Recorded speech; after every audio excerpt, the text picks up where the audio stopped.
So Imam al Bukhari, he said, Babu qawli Nabi sallallahu alayhi wa sallam, waylun lil arabi min sharrin qad iqtarab. He said, حدثنا مالك بن إسماعيل قال حدثنا ابن عيينة أنه سمع الزهري عن عروة عن زينب بنت أم سلمة عن أم حبيبة.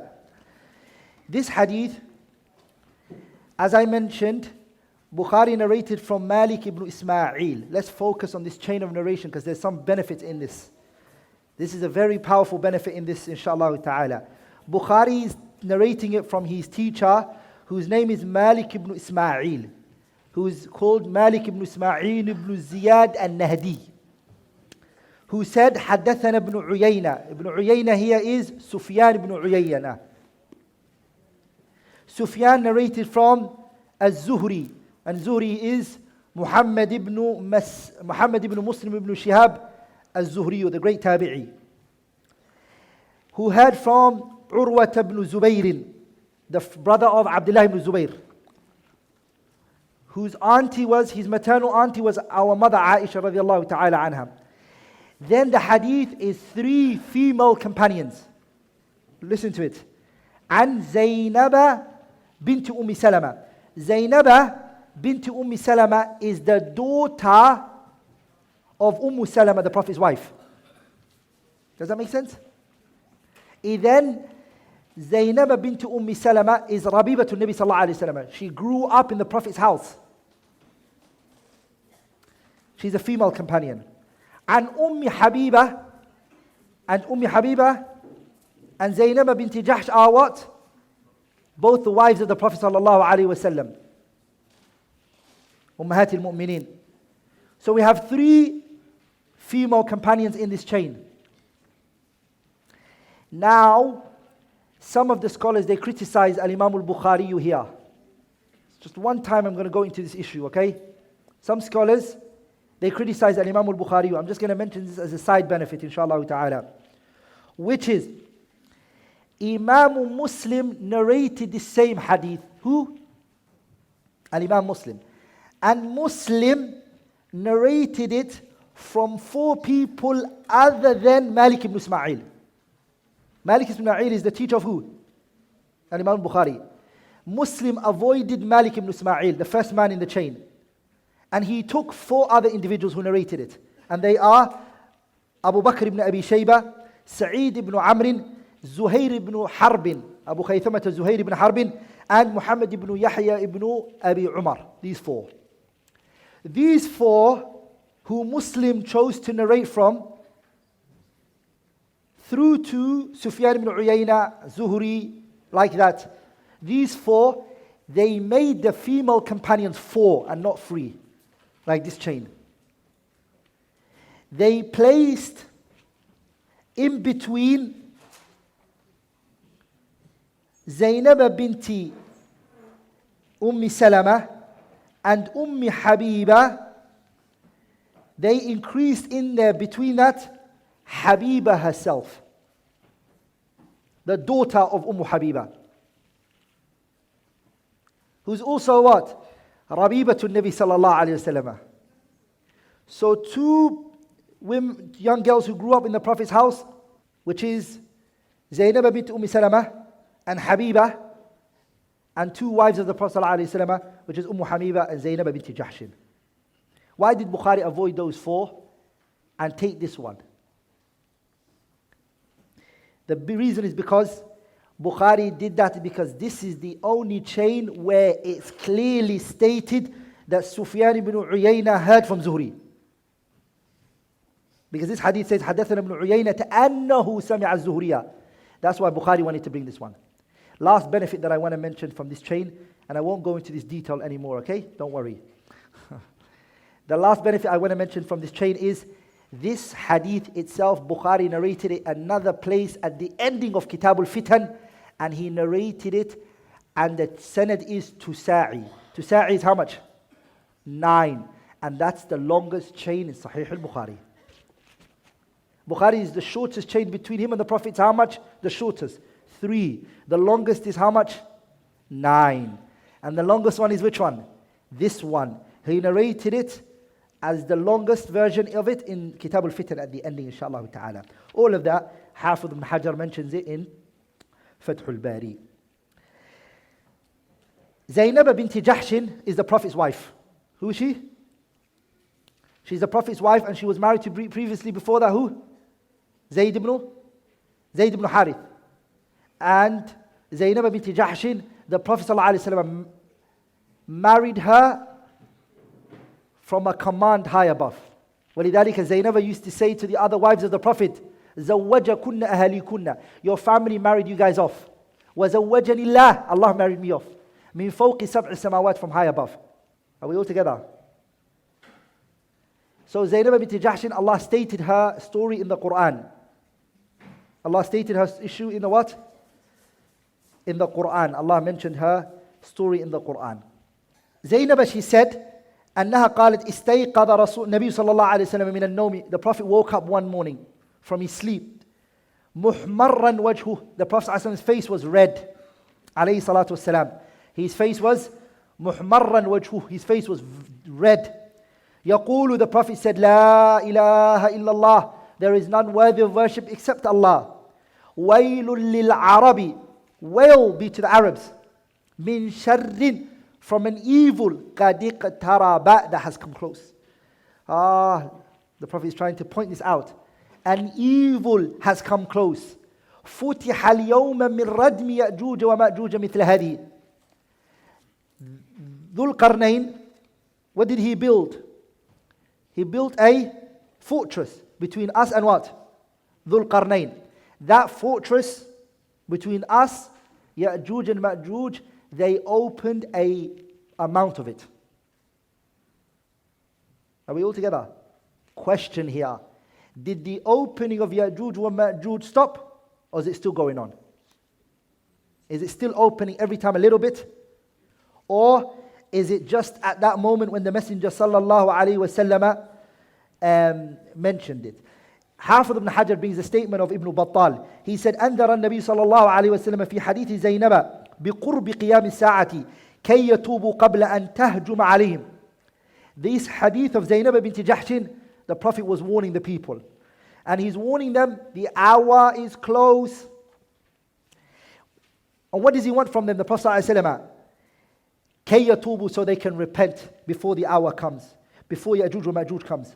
وقد ثبت أن خروج يأجوج ومأجوج قرب قيام الساعة فإذا فتح من ردمهم ذاك القدر في زمن صلى الله عليه وسلم لم يزل الفتح يتسع على مر الأوقات. So the opening, Ibn Battal is saying, it started then and it's becoming bigger and bigger and bigger. The narrations have stated that. Okay? وقد جاء في حديث أبي هريرة رفعه. And this has come in the Prophet's statement where he said, وَيْلٌ لِلْعَرَبِ, woe be to the Arabs, مِنْ شَرٍ قَدْ اقْتَرَبَ, and evil has come close. مُوتُوا إِنِ اسْتَطَعْتُمْ, die if you guys wish. Hafiz ibn Hajar, he said, that Ibn Battal said, وهذا غاية في التحذير من الفتن والخوض فيها حيث جعل الموت خيرا من مباشرتها. That their death becomes better than this fitna that's going to come. To die will become better than coming in contact with this fitna of Ya'juj wa Ma'juj. When they come, brothers, even Isa ibn Maryam, who killed Dajjal, cannot do anything. And him and his followers, Isa, will be commanded to go into a mountain and to stay there. And Allah Tabarak wa Ta'ala will destroy them. So when Ya'juj wa Ma'juj come, mufsiduna fil ardi, they're going to bring fasad. Fasad and corruption is what they're going to bring to the world. So look what Ibn Battal said. Before that time comes, what is it that is needed from us? Repentance. To turn to Allah. The hadith is going to mention all of this to us, and I want you to all listen. The Prophet said, Ya'juj wa Ma'juj is opening. Then the Prophet was asked, Anahlaku, are we going to be destroyed? Some of the narrations state that Zainab herself asked the Prophet. She said, Ya Rasulullah, are we going to be destroyed when Ya'juj wa Ma'juj come? And this corruption and everything comes. Are we going to be destroyed? وَفِينَ الصَّالِحُونَ, and amongst us are righteous people. We have good people amongst us. Abidin, people who are praying. Aesthetic people. noble people, people who fear Allah tabarak wa ta'ala. Are we going to be destroyed? The Prophet said, Na'am, yes. إِذَا كَثُرَ الْخَبَثُ, when the evil becomes a lot. When the evil becomes large, the righteous people's ibadah and their good doing will not change anything. It will not what? It will not change anything. And that's why Abu Hurairah, when he was saying, Allahumma inni a'udhu bika min ra'si sittina wa imarati sibyan. Oh Allah, I seek refuge in you before the Islamic calendar becomes 60. Oh Allah, Abu Hurairah saying, oh Allah, don't make me reach that time. Wa imarati sibyan, and when the young kids are in control of things. In other words, he knew that the presence of the righteous people will not do anything. The presence of the righteous people, it won't do anything. It won't do anything. So we need to repent to Allah Tabarak wa Ta'ala before this evil comes. And those dim-witted ones who are trying to turn away from that path of goodness, whilst we have the ability, we should advise them. Because when the fitna comes, brothers, and that adab comes, it is not restricted to the evil wrongdoers. It's going to happen to everybody. Are we all together? The Prophet ﷺ, he said, يا معشر المهاجرين خمس خصال إذا ابتليتم بهن وأعوذ بالله أن تدركوهن لم تظهر الفاحشة في قوم قط. The Prophet said, يا معشر المهاجرين مهاجرين خمس خصال, 5 things, if you're tested with it, وأعوذ بالله, and I seek refuge in Allah that you meet these 5 things. لم تظهر الفاحشة, wrongdoing and crimes do not become apparent on the land. إلا فشى فيهم الطاعون والأوجاع والأمراض التي لم تكن في أسلافهم الذين مضوا. That when that wrongdoing and those crimes and those evil become apparent and everyone is doing it, Allah is going to bring illnesses, plague, sicknesses التي لم تكن في أسلافهم الذين مضوا. And those sicknesses will not have been present in the early people. They will not have heard of that illness. New illnesses, AIDS, HIV, that the early people didn't know of. Why did it come, HIV and AIDS and all of this? Because people were told, stay away from zina. Stay away from it. Don't do it. No, we want to do it. Don't do it. No, we won't do it. We want to do it. Okay, do it. These illnesses came from it then. These illnesses came from it. Are we all together? So the mukhalafa and opposing the sharia, it has consequences. And when those consequences come, the Prophet said in another hadith, لَتَأْمُرُنَّ بِالْمَعْرُوفِ وَلَتَنْهَوُنَّ عَنِ الْمُنْكَرِ وَلَتَأْخُذُنَّ يَدِ السَّفِيهِ. You're going to command the good, and you're going to prohibit the evil, and you're going to grab the hand of the dim-witted one.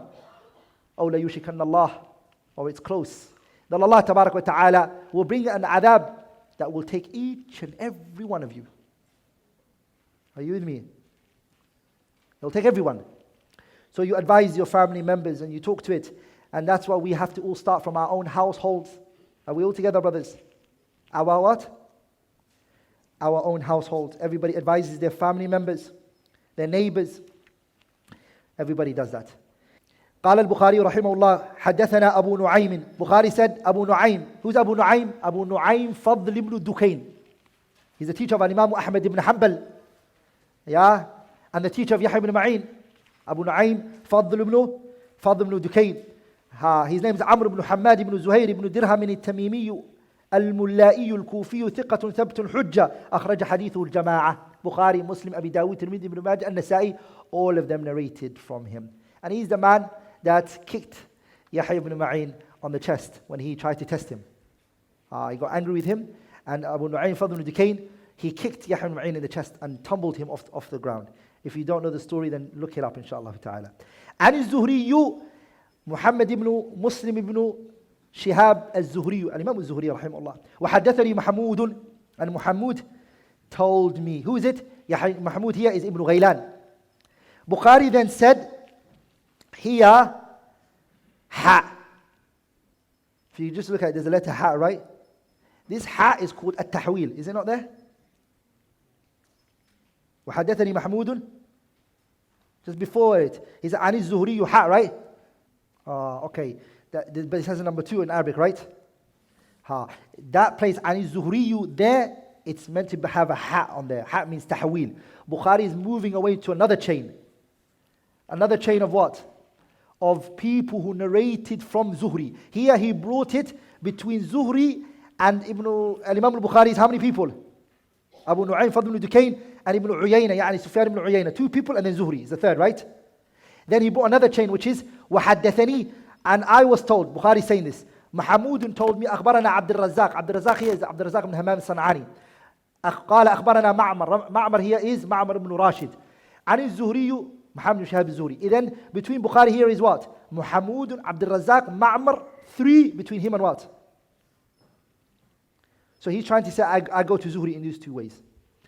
عن عروة يعني عروة بن زبير عن أسامة بن زيد رضي الله تعالى عنه قال أشرف النبي صلى الله عليه وسلم. What does أشرف mean? It means صعد. The Messenger صلى الله عليه وسلم, he climbed. The Prophet climbed عليه الصلاة والسلام. He climbed. أي اطلع من علو. There was 2 buildings in Medina and the Prophet climbed the top of the building. عليه الصلاة والسلام. على أطم من آطام المدينة. أطم is a what? حصن, a fortress. He climbed the top of the fortress. عليه الصلاة والسلام. And then when he stood at the top of the building, high place, the Prophet عليه الصلاة والسلام, he said to the companions, إني أرى الفتن. He looked at the city of Medina. He's in Medina. The Prophet looked at the city of Medina like that and he said, I can see the fitna. I can see the fitan. أرى الفتن خلال بيوتكم كمواقع القطر. Some riwayat say, here it says كوقع القطر. I see the fitan going into your households like the rain when it comes, it goes everywhere. The fitan is going to go everywhere.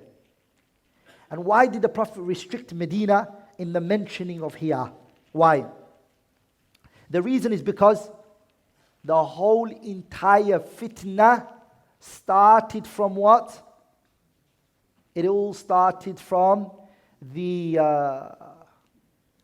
noble companion Uthman ibn Affan when he was killed. And where was Uthman killed in? The city of Medina. That's where he was killed. Uthman was murdered in Medina, cold blood. He was killed. Uthman was put in a fortress. For days he couldn't leave his own house. Uthman radiallahu anhu. He couldn't leave. And he stayed there. Alayhi salatu wassalam. Radiallahu ta'ala anhu. And when he stayed there for a period of time, some of the companions, they came to help him. Like Ali ibn Abi Talib. Ali came and said, I'm here. I will help you. And then Uthman radiallahu ta'ala anhu said to Ali, do I have obedience on you? Do you still listen and obey me? And Ali said, of course, you are Amirul Mu'mineen. You're the leader of the believers. He said, if you listen to me and you obey me and you consider me Amirul Mu'mineen, I instruct and I command you to leave my building and put your sword away. And don't touch anyone. I don't want anyone to defend me. And so Ali ibn Abi Talib left. And the Uthman radiallahu anhu stayed in his house. And the people rebelled against him. They first of all started by protesting. That's where it started from. Protest is what got rid of Uthman radiallahu ta'ala anhu. You see? And Uthman radiallahu anhu, what happened to him? He stayed in his house and he was fasting that day. They killed a man who was promised Jannah alive while he was walking on this earth. He knew he was going to enter Jannah. Uthman knew he was going to go Jannah. The Prophet ﷺ said, Abu Bakr fil Jannah, wa Umar fil Jannah, wa Uthman fil Jannah, wa Ali fil Jannah. He named him, Uthman ibn Affan, by name. Uthman married the Prophet's 2 daughters and he earned a title called the Nurayn. 2 of the Prophet's daughters. One died and then the Prophet married him the second one, Uthman radiallahu anhu.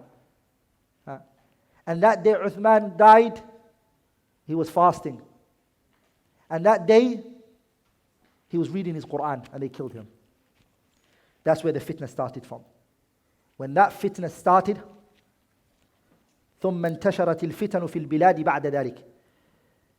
Hafiz ibn Hajar, he said, then the fitna didn't stop.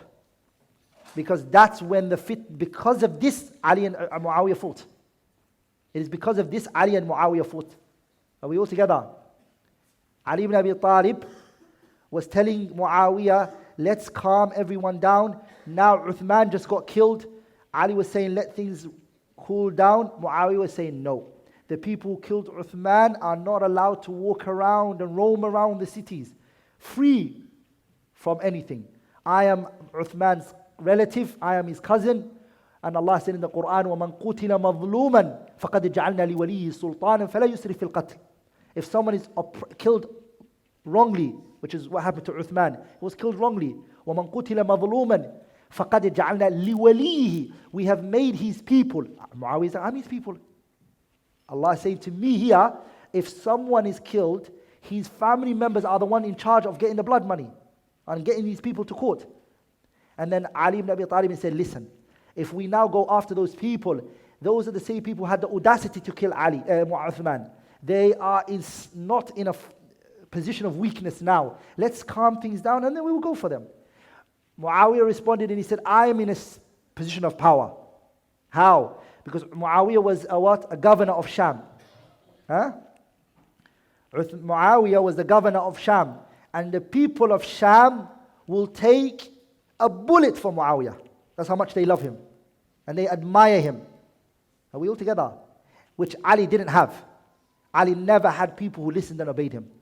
Like Muawiyah did. He had people who were submissive to him and do as he told them to do. Are we all together? So he said, if you can't do it, send them over to me, I will deal with them. And then Ali ibn Abi Talib said, who's Amir al-Mu'minin? Are you a governor or the leader of the Muslims? And then here fitna happened. So when the Prophet stood up, when the Prophet ﷺ stood on Utum min Atam al-Medina, that high building, and then he was saying, Inni ara al-fitan, I see the fitan. He was talking about this. That's going to start from Medina, and that's going to go all over the world. Are we all together? And then what happened to that fitna? That fitna went to Kufa, Iraq, and all of those lands. And then after that, the Ma'rakatu al-Nahrawan between the Khawarij and Ali ibn Abi Talib, which was Qadiyat al-Tahkim, which was a result of the issue of Uthman radiallahu anhu. So everything that happened after the bloodshed was the Prophet ﷺ his prophecy in saying that, I can see the fitan. Now this really teaches us a very big lesson, brothers, is that you may belittle a fitna that's going to start and say, well, this is it. But it's going to be blood. Uthman's it came to thousands of noble people died. Thousands of people died. Are we all together? In that fight that took place between Ali ibn Abi Talib and Muawiyah ibn Abi Sufyan. Are we all together, brothers? If that happened at the time of noble people, أهل خير وصلاح, people of righteousness, people of nobility, فما بالك بغيرهم. What do you think about other than them? Are we all together, brothers? It's this time, brothers, that we need to be very cautious of what we say, what we promote, what we retweet, what we say things that can lead to fitan. And you might just be staying at home and you've just said one word and it's caused chaos in somewhere else. Either it could be someone's household or it could even be a country. And bloodshed took place because of what you said. Are we all together, brothers? Yeah. So be careful. Stay away from fitan. The Prophet, this is what he's trying to nurture his companions on. He's trying to nurture them upon what? To stay away from this, to be cautious of these fitan and to not fall into it. And Imam al Bukhari, rahimahullah, there's something I do want to mention. The fitan, brothers, is calamities and hardship that I mentioned before. But what about if a person is not put through trials and tribulation? Allah never tests you. You never get sickness. You're always healthy. There's a hadith that came regarding that. There was a man, this hadith might shock some of you guys, but this hadith is authentic. Al-Imam Ahmad narrated it, and Bukhari narrated it in Adab al-Mufrad, and Al-Hakim narrated it in his Mustadrak, Bayhaqi narrated it in hadith Abi Hurairah. Al-Haythami, he considered it to be sahih. Shaykh al-Albani, Shaykh Muqbil ibn Hadi al-Wadi'i, great scholars authenticated this hadith. This hadith is a Bedouin man entered onto the Prophet sallallahu alaihi wasallam one day. And then he said to the Prophet sallallahu alaihi wasallam, when he came to the Prophet, the Bedouin man, and he stood next to the Prophet. And then the Prophet said to him, أَخَذَتْكَ أُمُّ مِلْدَمَ. Have you ever been afflicted with Fever. Have you ever been afflicted with fever? This man said, no, I've never. What is fever? He said, وَمَا أُمُّ مِلْدَمَ. What is this? What's fever? And then the Prophet said, حَرٌّ يَكُونُ بَيْنَ الْجِلْدِ وَاللَّحْمِ. It's what brings your temperature up and makes you sick. قال ما وجدت هذا قط. He said, I never ever got a fever. قال هل أخذك الصداع قط. Have you ever had a headache in your life? قال وما الصداع. He said, what is headache? The Prophet said, عروق تضرب على الإنسان في رأسه. It is what? A vein that causes a person to feel sick and have a headache. قال, he said, ما وجدت هذا قط. That has never happened to me. فلما ولى, when the man stood up and he walked away, the Prophet then said, من أحب أن ينظر إلى رجل من أهل النار فلينظر إلى هذا. The Prophet said, if anyone wants to look at a man from the people of the hellfire, let me look at that man. Anyone who wants to look at a man from the people of the hellfire, let him look at what? This man. ولذلك جمهرة من أهل العلم, a large quantity of scholars, they took from it that it's not a good sign when you're never afflicted with calamities or hardship and you're always healthy, because it's a form of what? Expiation for your sins to go, and it's also to raise your station. That doesn't mean you say, oh Allah, I've never been sick, make me sick now. You don't ask for it. You don't ask for it. But some of the Salaf rahimahumullah, they used to what? They used to ask Allah Tabarak wa Ta'ala to give them health, but when they didn't get sick, they used to get worried. They used to what? Well, they used to get worried because they used to see it as the good has been hastened for them in this world. All the good has what? Has been brought for you. The non-Muslim, because he's done maybe good in this world, the non-Muslim, Allah is not oppressive. So Allah gives him the good that he did in the dunya, Allah gives it to him in this dunya. Huh? Lakin nothing for him in the akhirah. That's what Allah said, وَلَوْلَا أَن يَكُونَ النَّاسُ أُمَّةً وَاحِدَةً لَجَعَلْنَا لِمَنْ يَكْفُرُ بِالرَّحْمَنِ لِبُيُوتِهِمْ سُقُفًا مِّن فِضَّةٍ وَمَعَارِجَ عَلَيْهَا يَظْهَرُونَ وَلِبُيُوتِهِمْ أَبْوَابٌ وَسُرُرًا عَلَيْهَا يَتَّكِئُونَ وَزُخْرُفًا وَإِن كُلُّ ذَلِكَ لَمَّا مَتَاعُ الْحَيَاةِ الدُّنْيَا وَالْآخِرَةُ عِندَ رَبِّكَ لِلْمُتَّقِينَ. Akhirah is only for the believers. So some people, they get whatever they do good, Allah gives it to them in this dunya. But then they come the day of judgment, وَبَدَى لَهُم مِّنَ اللَّهِ مَا لَمْ يَكُونُوا يَحْتَسِبُونَ. The day of judgment, they see what they were not expecting. May Allah not make us from those people. What we also take from this hadith is the importance of knowledge of the fitan. Because look, if the Prophet ﷺ stood up on the top of a building and he looked at the fitan and he said, I can see the fitna, the Prophet mentioned many of those fitna. He stated many of those fitna. And the fitna, as we're going to see later, one of its signs is when knowledge decreases. The people have no knowledge. They don't understand, brothers. Ignorance is an illness, brothers.